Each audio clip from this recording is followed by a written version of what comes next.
Mild stroke, బాగా stress feel అవుతుంది శేఖర్.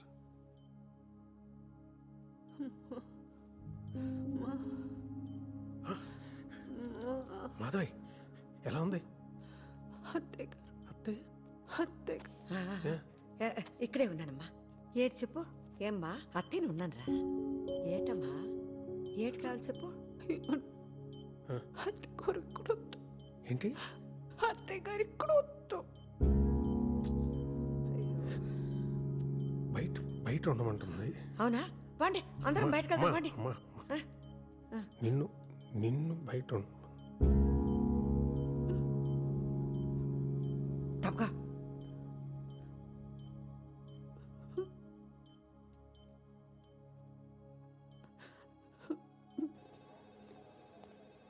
ఈ చంటిగాడు అక్కడ వచ్చాడు. బేబీ వచ్చావా? మాధవ్ కుంట్లో ఎలా ఉంది? నేను ఒకసారి చూడొచ్చా? ఆగు, నన్నే బయటకెళ్ళమన్నారు. టెన్షన్తో హార్ట్ అటాక్ అంట. ఏటో నాకు అర్థం కాదు. టెన్షన్ ఏముందిరా దానికి? ఒళ్ళు కదలక నీరసం అంతే. నెత్తిన పెట్టుకుని మొగుడున్నాడా? బంగారం లాంటి పిల్లలు ఉన్నారా? ఏదొచ్చినా పెద్దదికి నేనున్నాను. ఇంకేట్రా బెంగా బెదురు దానికి? పాపం చెప్పుకోలేని బాధ ఏమన్నా ఉందేమో. మాధవి హెల్త్ ఈ కండిషన్లోకి ఎందుకు వచ్చిందో నీకు తెలుసు. ఇంకోసారి స్ట్రోక్ వచ్చిందంటే చాలా సీరియస్ అవ్వచ్చు శేఖర్. పెళ్ళై 25 సంవత్సరాలు అయిందిరా. ఈ వయసులో అమ్మకేం చెప్పాలి, మాధవ్కేం చెప్పాలి? You do one thing, Madhav నాటికి దూరంగా పెట్టు. వాళ్ళ పేరెంట్స్ ఇంటికి పంపించి. లాస్ట్ ఇయర్ అత్తగారు పోయారు కదరా, ఎవరున్నారు అక్కడ? పోయా, మర్చిపోయాను. పోనీ ఆంటీని ఎక్కడికైనా పంపించేస్తే? ఎక్కడికి? అమ్మని ఇంకొకరింటిగా? నువ్వే 2 రోజులు కూడా ఉండలేదు అక్కడ. What about old age homes? ఏం మాట్లాడుతున్నావురా?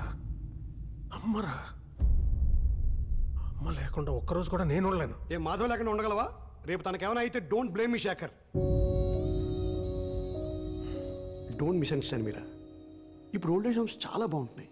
సిటీలో చాలా మంది పెద్దవాళ్ళు ఒంటరి జీవితం గడపలేక వాళ్ళ ఏజ్ గ్రూప్ వాళ్ళు వెతుక్కుంటూ వాళ్ళంతా వాళ్ళే జాయిన్ అవుతున్నారు. In fact she may like it also. Think over Shekhar.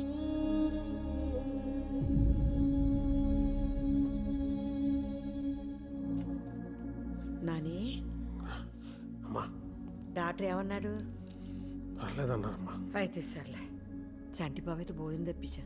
పేషెంట్లకు ఇస్తారమ్మా ఇక్కడ. ఆసుపత్రిలో 66 రోగాలు ఉంటాయి. అవి తింటే ఇంకో 4 వచ్చి పడతాయి. ఇదిగో ఈ క్యారేజ్ నువ్వు మాధవి తినేంటే పిల్లలకి నేను ఇంట్లో పెడతానులే. అందాక ఆకలిస్తే బత్తారసం ఉంది, తాగే. మాధవి దానికి ఏవి అవ్వదురా. నువ్వు లేనిపోని ఆలోచించుకుంటూ ఇదైపోక. కాదమ్మా, డాక్టరు మాధవని రెస్ట్ తీసుకోమన్నారు, అందుకని. అంతే కదా. అవసరమైతే ఓ 2 నెలల పాటు క్యాంటీన్ పక్కకి వెళ్ళను. మాధవి కంటి ముందు నుంచి కదలను. కన్నార్పకుండా చూసుకుంటాను. అది కాదు, ఇప్పుడు ఇప్పుడు నాకేమవదు. వినవా నాన్న ఏం చెప్తున్నాడు అసలు? అవతల మనిషి ఏం చెప్పాలనుకుంటున్నాడో, ఏం ఫీల్ అవుతున్నాడో ఏం అక్కర్లేదు నీకు. దివ్య, నీ సొల్లు, నీ సోది, నీ మాటలే ఇంకా. ఊరుకో దివ్య. నాన్న ప్లీజ్. మీ అమ్మ మీకెంతో, మా అమ్మ నాకు కూడా అంతే. నువ్వు ఇలా చేయబట్టే మా అమ్మకి హార్ట్ అటాక్ వచ్చింది.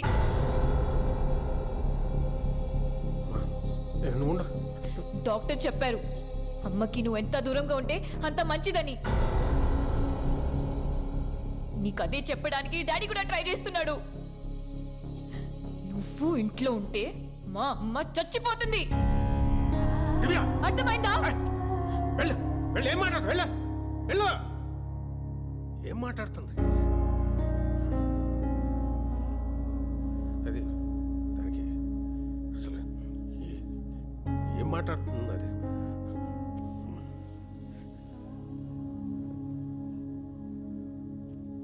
సరే నేను వెళ్తా. లేదు, అందులో ఉప్మా ఉంది, తినే. చంటి అక్కడ ఉన్నాడు, క్యాంటీన్లో పని ఉంటే అదేదో. జాగ్రత్త నన్ను.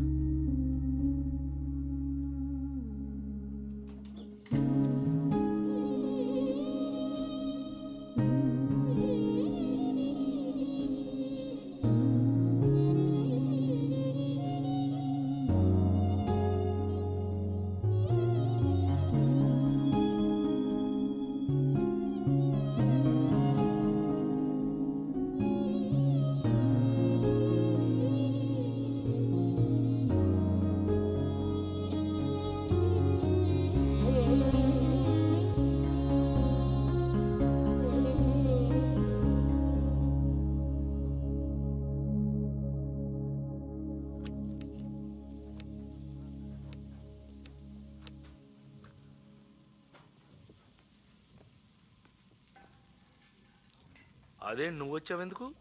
నేను చూసుకునేవాడిని కదా. ఒరేయ్ సీను, మాధవ్ గుంట్లో బాగుందా? ఇంటికి తీసుకెళ్లారా? హాస్పిటల్లోనే ఉందా?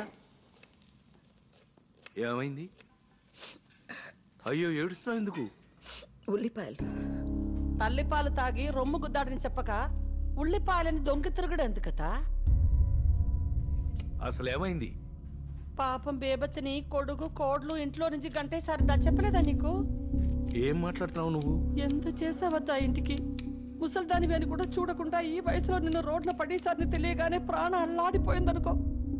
24 గంటలు నా కొడుకు, నా కోడ్లో, నా మనవడు అని ఆరాటి పడిపోయేదాన్ని. విజయత్తాల అల్లుడు సూరిబాబు హాస్పిటల్లో కంపౌండర్ కదా, ఆ పిల్లడి చెప్పకపోతే నాకు కూడా తెలియదు. అయ్యో నువ్వేం బెగ్గపట్టుకోకు. మా విజయబాబుకు అమెరికా ఫోన్ చేసి చెప్తే ఆవిడ తీసుకుని అర్జెంటుగా ఇక్కడికి వచ్చి ఎంత ఇదైపోయాడో. అందరూ మీ శేఖర్లో ఉండరద్దా? నా కొడుకు గురించి మాట్లాడాలంటే నువ్వు నీ కొడుకు ఇంకో జన్మెత్తాలే. తల్లి బిడ్డలన్నాక 190 ఉంటాయి.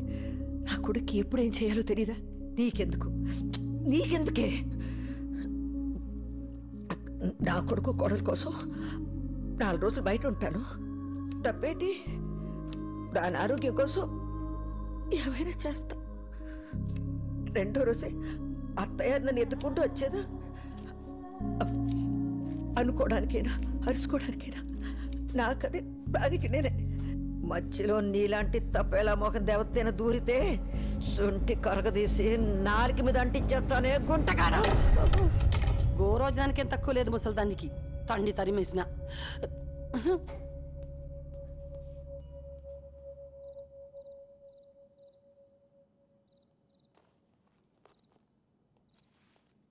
ఇంత జరిగినా నాతో ఒక్క ముక్క కూడా చెప్పలేదు.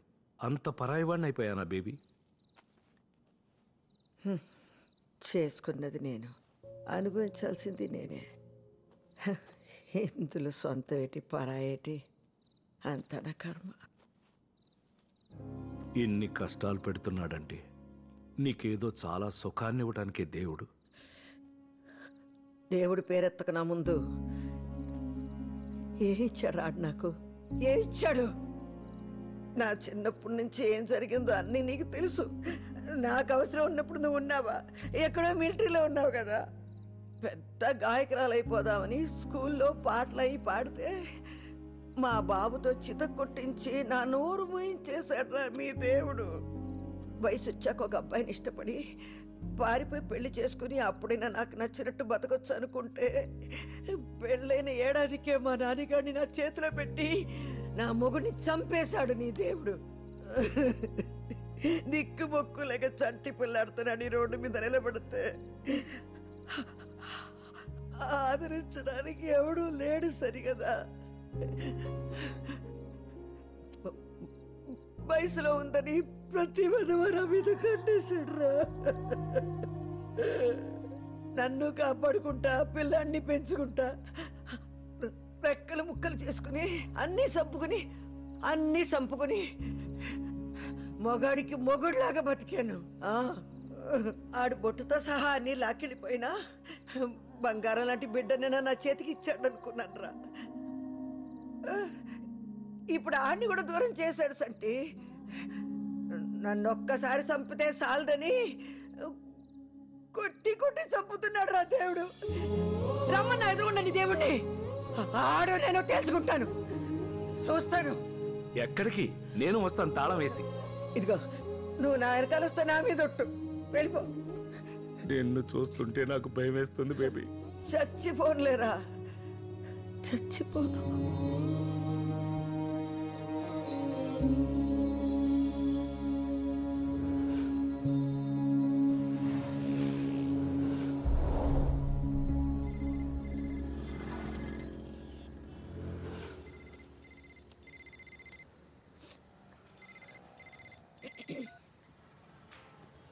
హలో నాన్న, చెప్పయ్యా. హలో నానమ్మ, వస్తున్నావా?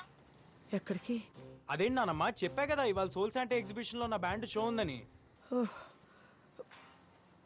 గుర్తులేదయ్యా. అమ్మకు బాగాలేదని నాకు కూడా రావాలని లేదు నానమ్మ, కానీ ఇది నా ఫస్ట్ పర్ఫార్మెన్స్ నానమ్మ, ప్లీజ్. మనసేం బాగాలేదు నాన్న.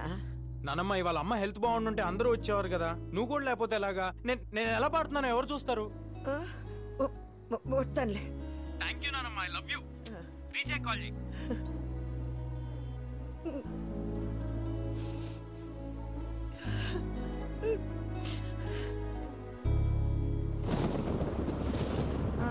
ఇక్కడే.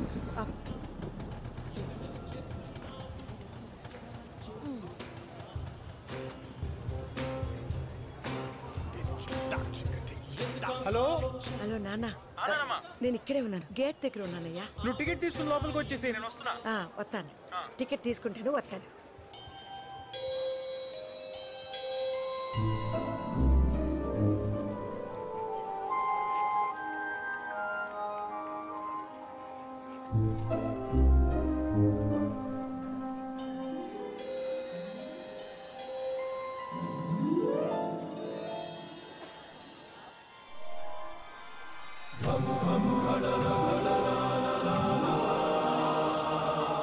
ఓయ్ పెద్దమ్మ, నువ్వు వెతికేది నా దగ్గర ఉంది. దా దా నేనే ఎతకట్లేదు, ఏళ్ళ అవతలకి. దా దా దా దా పెద్దమ్మ. ఇప్పుడు జాతకం అంటే తలరాత బ్రహ్మదేవుడు రాసింది. ఒక 100 ఇవ్వు, నీకు కావాల్సింది నీకు తిరిగి ఇచ్చేస్తాను.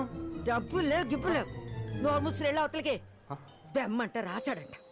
వామ్మో, దేవుడంటే అంత కోపమా? ఏదో రాశాడన్నావుగా, ఏ రాశాడు? కూత కోయల్లాగున్నా రాత గాడిదలు కాస్తుందని. అవును పెద్దమ్మా, ఏటవును? అవును పెద్దమ్మా. నీ కొత్త కోయిలే నీ రాత గాడిదే, కానీ ఆ రాతకి నీ కోతకి లింక్ ఉంది పెద్దమ్మా. ఇదిగో ఇది పెట్టుకో.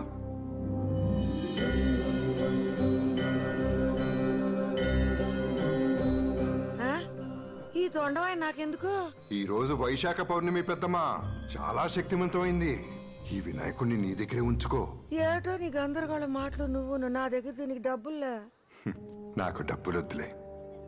ఈ రాత్రికి వినాయకుడిని నీ దగ్గరే పెట్టుకుని త్రికరణ శుద్ధిగా నువ్వు ఏదనుకుంటే అది జరిగి తీరుతుంది. సరస్వతి కటాక్షం లభిస్తుంది పెద్దమ్మా. ఏదో ఒకట్లే, నేను వెళ్తున్నా. నీతో కూర్చుంటే ఏదో ఒకటి చెప్పి డబ్బులు లాగేలాగున్నావు. శుభం, మనోవాంఛ ఫలసిద్ధిరస్తు.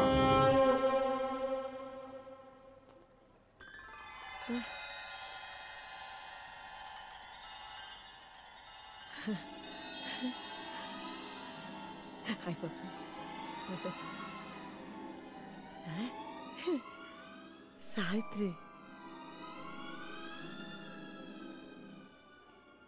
బాబు ఎవరన్నా ఉన్నారా?